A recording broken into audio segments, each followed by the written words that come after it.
not just talk about trauma, but talk about the way trauma pops up in our lives and the sort of variety that can kind of take. And so instead of just talking about, big events, which we do in the show, small events, individual, talk about, the different experiences and how we all sort of approach trauma in our own work, but also influenced by our lives, sort of the biographical details that influence it. So today's conversation is going to focus on things like compassion and empathy, which is a big part of both of their works. And also about being a student and kind of processing trauma, and being a student and talking about trauma in your own work and how challenging I think that definitely is. I think for most of us, it takes a lot longer to kind of get to the point where we feel comfortable enough to talk about it. And so that was the reason why I paired these two artists together. Outside of that, I'm going to actually step out. This is really not my thing because I want them to have the conversation. I don't want to be sort of interjecting myself into it. And so I'm going to kind of give them the floor. And this kind of series of talks we're creating is really all about conversations between artists and less about conversation with the moderator. And so I'm going to sort of step out and I'm going to give it to them. All right, so thank you for doing this, everybody. Okay.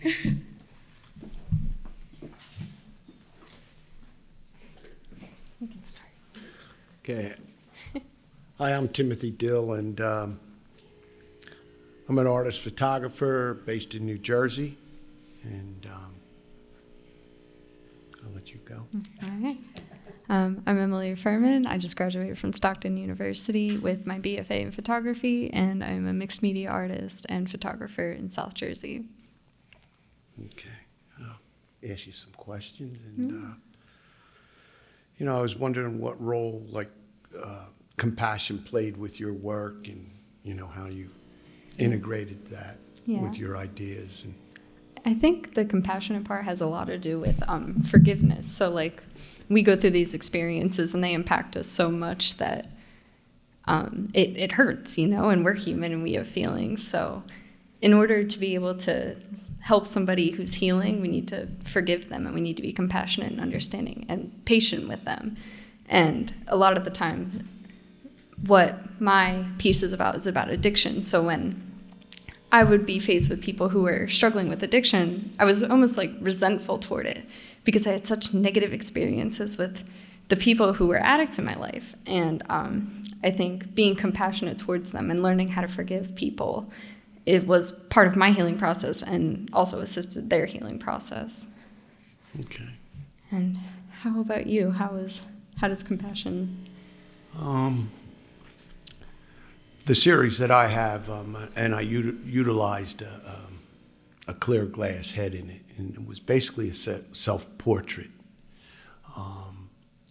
And I started the series just working with this glass head and shooting it in different environments. And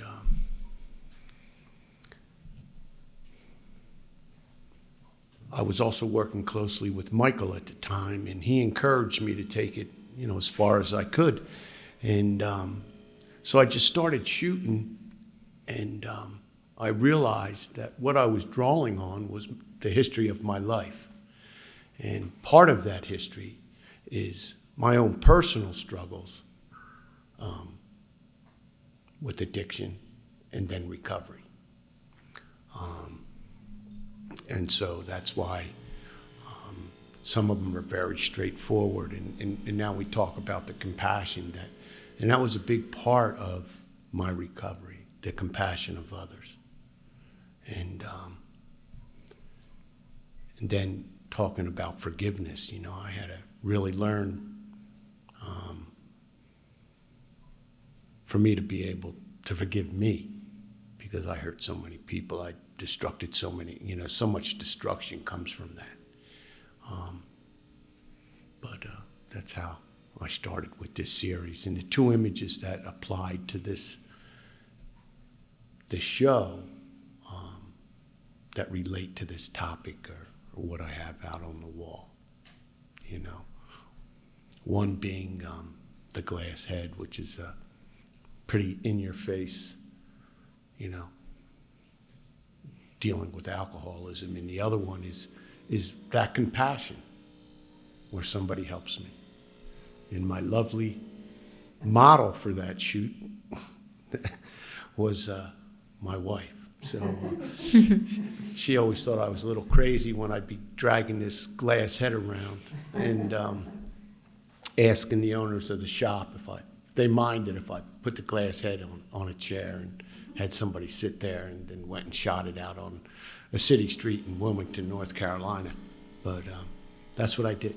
So now, and I love your work, you know. I love the fact that when I looked at your work initially, I'm saying, what is that?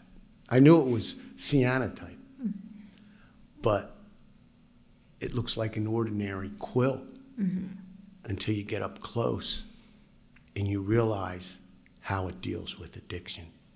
You know, each little square that you have, and maybe you could expand on that. Yeah, so if you guys happen to see it out there, my tapestry is made up of 5 identical prints repeated 7 times over in order to create what looks like an ordinary quilt hanging on the wall. And then as you approach it and the viewer gets closer, they can see that it's made up, all the patterns are made up of pills and of bottles. And this was kind of to touch on how addiction in my life seems so normal to me. So I woke up to this and it's like, oh, it looks like something that would be in a normal house. And like, that's kind of how I grew up. Like, it was just everybody around me also faced this problem. And I think it was a part of the area that I was in. It was a small town. Everybody knew everybody, and everybody kind of had that connection with one another. And it was something for everybody to do together. So it just, until I got out of that town, it seemed so normal to me to live like that and to be a part of that lifestyle. And I never understood why,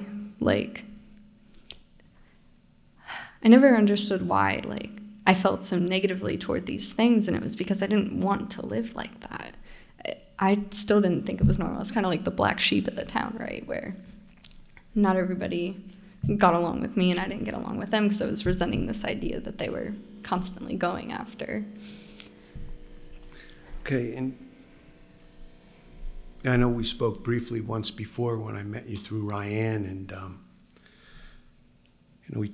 there was a talk of, with addition, influenced the way you created, and so. Yeah, I think it has a lot to do with how I create because it allows me to be vulnerable. So as Ryan mentioned at the beginning of this talk, it takes us a lot longer to get to that place where we're comfortable to share that part of ourselves with one another. I don't know any of you, and you already know a crazy part of my life, right? And so I think being able to do that allows other people to see it, and then allows them to hopefully be able to relate to it and help them in the healing process. And I think that's a lot of what your work is doing too, that vulnerability aspect of it, where you have to share something so deep within yourself. Yeah, because my series starts out, I was born in 1960, so can everybody hear me okay? I know I'm talking a little lower. So I grew up in an era that was quite different than it is today. And, I went to school in the city of Trenton, and a Catholic school, and it was back in the area that we had nuns, and so a lot of my imagery also has some of that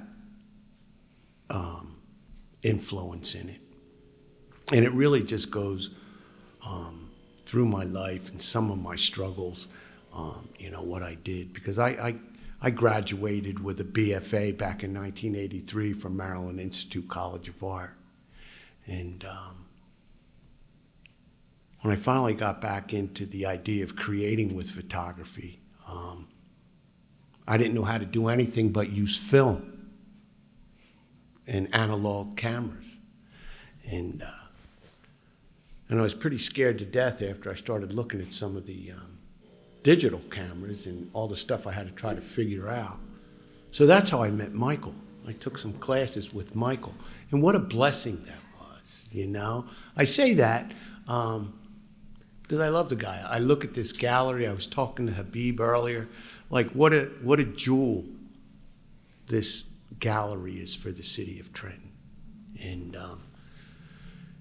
so and his encouragement for me to take that further, because it's not something that I could show the average Joe and they're going to want to look at, So, I needed critical feedback. And that's one of the reasons I take some of these classes. That's one of the reasons I took a class with Ryan, because I need that critical feedback, regardless of what I'm shooting.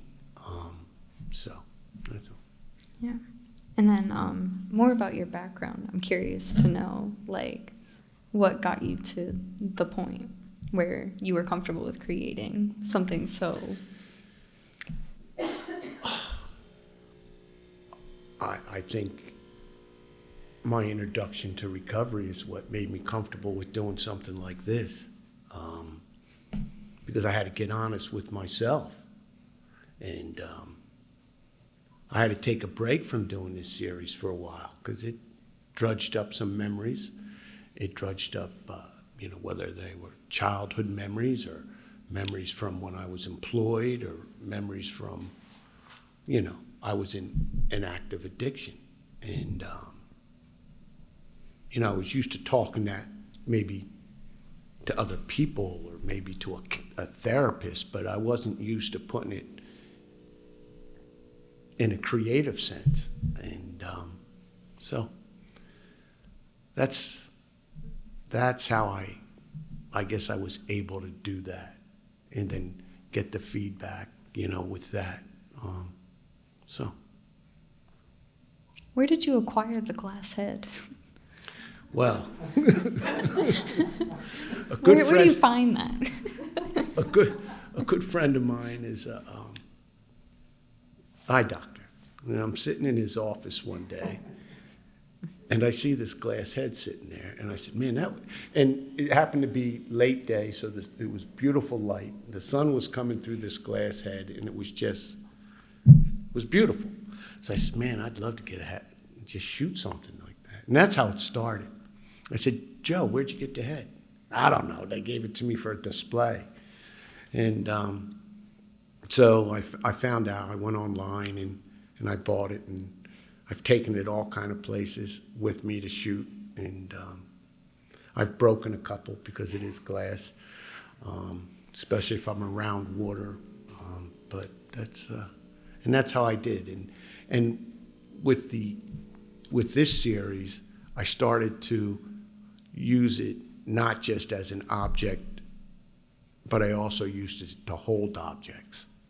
So I would insert objects in it. A couple times people thought I was photoshopping, and they may have been historical photos from my childhood that I would stick in there of me making my first communion or something of that nature. And so that's what I did.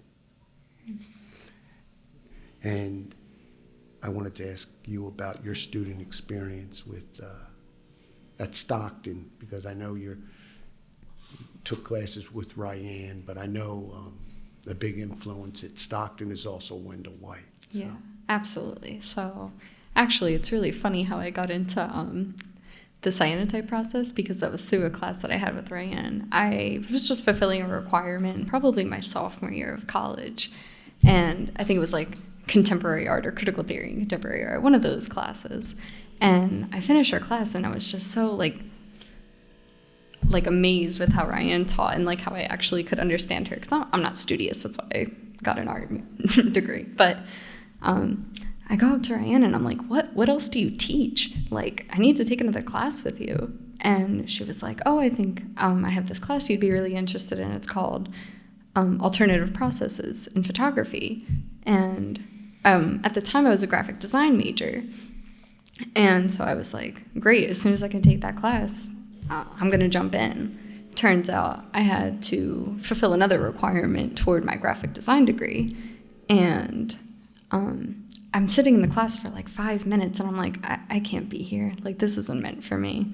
Dropped the class, walked over to the class that Ryan was teaching, which she was gone by then, but signed up for it, and then switched over to the photography major. And then I was able to work very closely with Wendell White, who is one of the most distinguished professors at Stockton University. He has a Guggenheim Fellowship, and he just got another fellowship. Where was that to? He did Yeah. Yeah, right. So Wendell, his photography classes weren't necessarily about like the technicalities of photography, but more about of developing an idea and sticking to it, and then being able to push yourself so far that it's the best it can be, and you're showing exactly what you're thinking of portraying to somebody else, and it's just like the best it can be visually. So it taught me a lot about how to really process how I felt about things, and then be able to have other people understand that process, my thought process. Because I remember seeing, I mean, it was a photographic image, but although her piece is very strong by itself, her initial show also had other objects in it, table, and you might want to explain that, how that played in. Yeah, so the original show, it was called Addiction Installation. So as a backstory, my cousin in 2016 had passed away from a heroin overdose. And my aunt and my grandmother were very close to her, and they were in her home, and they were taking care of her through her what they thought was her recovery. And they had to see a lot of these objects in the house all the time. And so what we did was take a dollhouse, and through what my grandmother and my aunt had explained to me visually what they had seen in the home, we recreated it using those objects. And then using objects such as life-size pills to scatter around the dollhouse, so that they were like very big and very like they were the focal point of the photograph, and then everything else around it had been to proportion of the dollhouse. And also there was a table, and it was set up like a normal table, like you approach it and it would just look like a normal table with food on it, but everything in the bowls and cups, it was all pills as well. And that goes back to the idea of it seeming so ordinary as a part of my life, and it's not once you get closer, you know. I mean, I gravitated right towards that because I loved using a dollhouse in my imagery also, you know. So, you know, and it's funny the different influences that you find along the way, you know.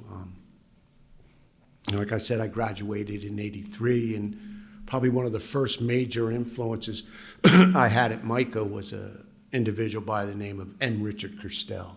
And he saw that I did things kind of like with the glass head, but I was using a cage at one point. And he encouraged me the same thing when you talk about a series to go through with it. And there were other great instructors there also. I think some of you may know Ann Fessler, who was just at an MFA program. I don't know if it was New Mexico or Arizona, one of those. And she was up there, and she was doing different types of work. And so when I came to learn how to be comfortable with a digital camera, I got to say that Mercer County Community College surprised me, because the first person I took a class with was Rachel Stern. And I don't know anybody that has taken a class with Rachel Stern that can't get excited about photography. And then Michael, and then Ryan. And it's all of a fine art nature, not that the technical things aren't involved. And that's what I was looking for. So it was just like, wow, you know, for me. And I continue to shoot all the time. And I've worked on a couple other series, and, you know, drive Michael crazy or Ryan crazy, because I said I have to get some critical feedback on some images. And sometimes Michael beats me up, and sometimes he gives me encouragement, you know. But that's what I need. So. Yeah. So I'm just curious how, in the other photographs you said, like earlier, you had mentioned the communion photo. So how do you choose what objects are held within the head or surrounding it? Well, what I actually did is I had a picture of the old church I used to go to, which was a background. I probably could have done it just as easy with Photoshop, but I didn't. And I'm not going to sit here and say that I'm some recovering Catholic that had a horrible experience. But in the time period that I went to school, you know, I was there during some extremely impressionable years. You know, I was there from 1st grade to 8th grade, and you know, it may sound funny, but one of the most vivid memories I have is a 2nd grade nun. You know, she used to have a book that talked about saints, and telling us that we needed to be saints. And here's Saint Bartholomew, and he's got arrows sticking out of him, you know, and I'm 7 years old, so there was a lot of strange stuff. And that's why I had that, because here I am at 7 years old, standing with my mom and dad in this little suit and a cake, and, you know, I look happy, you know, but some of those issues went to adulthood, you know. I mean, it's strange what your mind does, you know. You know, all of a sudden, some thought pops into my head from when I was 8 years old. And I don't think I'm unique in any way like that. And I just try to, the best I can, express that thought or idea through photography. So that's my tool. Yeah. I would agree with that. I think I use photography as a tool to kind of understand even what I'm thinking. Yeah, I mean, there's people that are much better than me if you want to do a wedding shoot or something of that nature. And I really do it as like any artist, just as a means to express myself. And when somebody has an opportunity to view my work, and if they can get something from that, that makes the joy of creating even better. But I do it for my fulfillment. And like a painter uses a brush, and like you were saying, the camera and lens is really, and I'm not opposed to doing, you know, whether it's a collage. I've talked to Ryan about collage and some of the things that I've thought about. So that's about it for me. I don't know what else to say. Yeah. Well, I was going to ask both of you. No, you need a microphone. So what I was going to ask was, if I can, so you're both students, and so that's a big part of it. You're dealing with really difficult, and obviously the best term is traumatic issues in your work. I guess the question that I would have is, what advice do you give to students to start that? Because that's a process in itself, and choosing to do that is a long and difficult road, right? So what's the advice going forward? Like, you know, should students challenge themselves in these topics? Because I find a lot of times students try to play it safe a little bit, right? And so can we... Well, I think students and people in general tend to have a lot of fear. And I'm not talking about fear of somebody coming in and shooting you. You know, we have a fear of what makes us uncomfortable, you know? And that's where even certain things, you know, I'll stay in a bad situation because it's familiar to me. But when I go to take some chances and keep doing something, you know, it's that lucky mistake. But that lucky mistake is only realized by careful preparation, by just keep doing it and doing it. It's kind of like reading a book 2 or 3 times, and you pick up on something that maybe you didn't see the first time. So I think when an instructor or anybody tells you, like, maybe you need to just go a little more, I don't ever believe that they're criticizing what you're doing. It's that they want you to do a little more. And when you do that, a lot of times you'll be happy with the results, because they'll be your results, but it will become a result as a result of you exploring further an idea. Yeah, I would have to agree with that. I think a lot of it comes from just getting to know your process and then applying that process to what you're feeling and how you can express yourself. People are so afraid to express themselves because they're afraid of being rejected. And, a lot of the times when people look at art, they don't understand it at first. And I think a lot about your process has to do with that. So if you continue to push your own boundaries and continue to go through your process, not only are you helping an audience gain a better understanding of what you're creating and what they're looking at, but you're also helping yourself realize. And I think jumping over that hurdle is the first step to creating something along those lines. So, Yeah, I mean, I also say, like, vulnerability is a big part of this, too, right? Right. It's like, You have to be willing to be vulnerable because you're talking to somebody about something that's very impactful and meaningful to you. And I think a lot of people, oddly enough, can like resonate with a lot of the work that you're creating because people don't talk about these subjects and then they feel so alone. And it's like, oh, well, these are things that people also deal with. Addiction is not an uncommon problem. no. At all. So I think it's just a matter of breaking that barrier between yourself and you're afraid of people rejecting you. so do you want to take some questions maybe from... Yes. Yeah? All right. So we can take questions from the audience. I do want to take a moment to apologize for that noise. So sorry. I only discovered it today, and we were unable to do anything about it. So if you have a question, and I will repeat it for the guests so we get it on camera as well. All right? Get too close. Hot mic. Okay. Does anyone have a question? Anyone on Zoom? Hi, Zoom. Anyone on Zoom have a question? You can unmute and ask, and then I'll repeat it for everyone. Comments? I have a question. Yeah.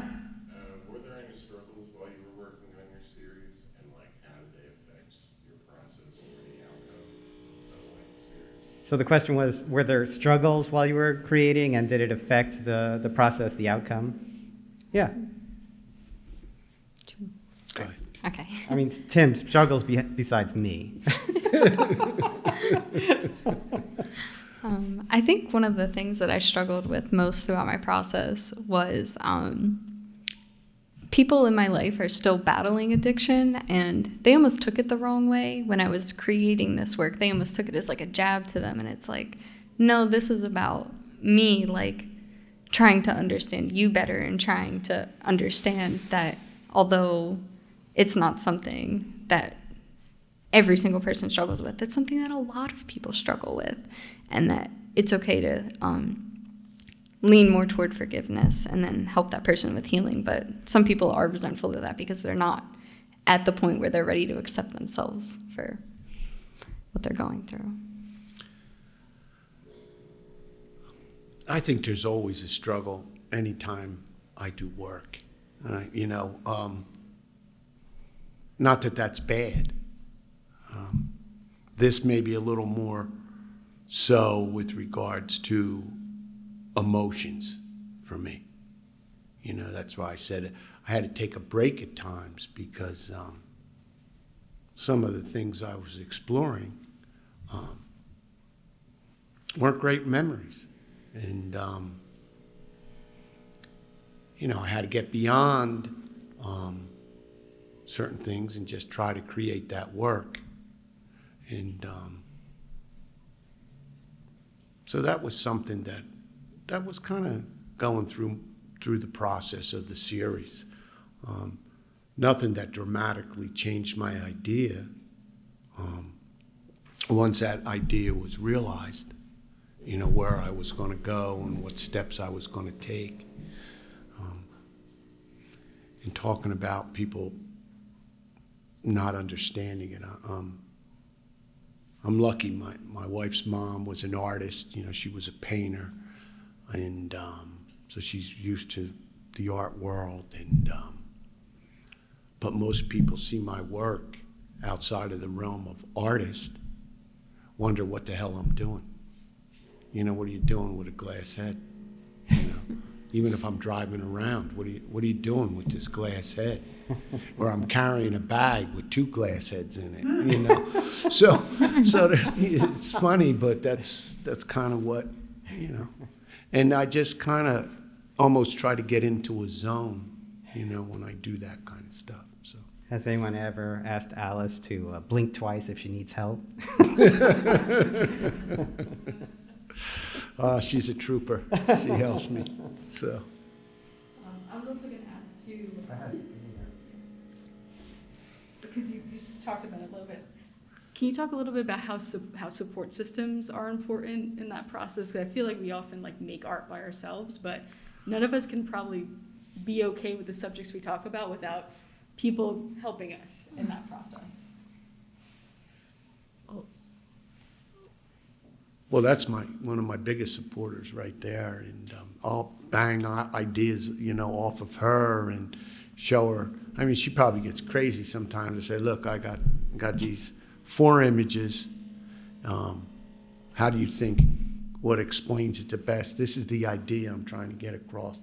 And I'll ask, whether it's you or Michael, I'll ask people. And it's fairly limited. I mean, I have to ask it.